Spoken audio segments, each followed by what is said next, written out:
In the history of spaceflight, only 4 entities have launched a space capsule into orbit and successfully brought it back to the Earth: the United States, Russia, China, and Elon Musk.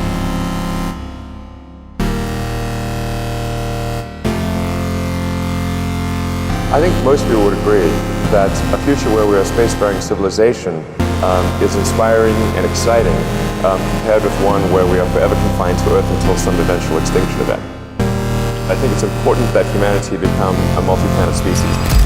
When you had that 3rd failure in a row, did you think, I need to pack this in? Never. Why not? I don't ever give up.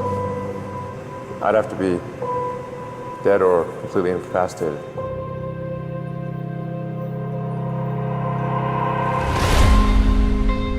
But When critics say you can't do this, your answer to them is, we've done it.